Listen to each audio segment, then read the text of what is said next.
Hello, good morning mga kabisda. Meron tayong bisita dito na galing pa ng San Jose del Monte. Yan sila Ma'am Shaira. Yan sila Ma'am Shaira kasama yung kanyang darling.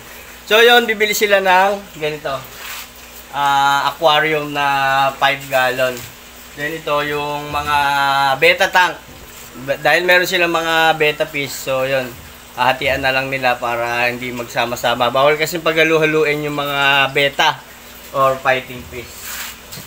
So yun ang gagawin niya dito, yan sa 5 gallon, yan bagong tank, bagong magse-set up pa lang. Then pinalagyan ko na lang ng ganito yung top filter, yan. Ano lang naman to, hindi naman sobrang lakas kaya goods naman dito sa 5 gallon.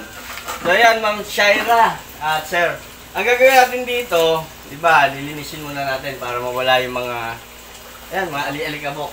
Kasama na kasi sa bentahan. Tapos, lalagyan mo siya ng tubig.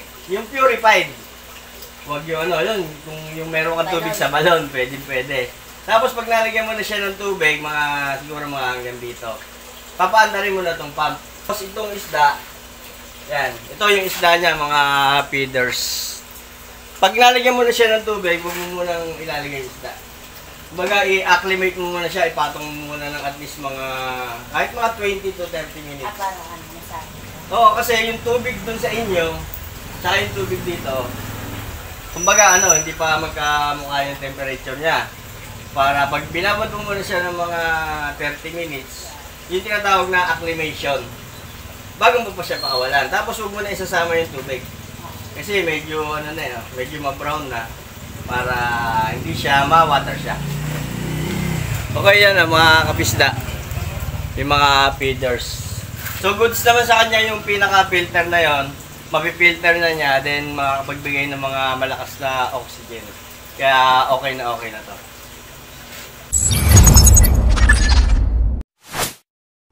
Okay, so ayun mga kabisda, yan pipili muna siya ng mga pang background.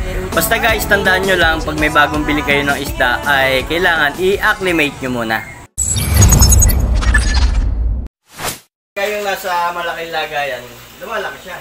Siguro mga nasa 8 to 10 inches. Pagka nasa malawag siya. Oo, pagka nandito kasi, hindi siya ganun kabilis lalaki.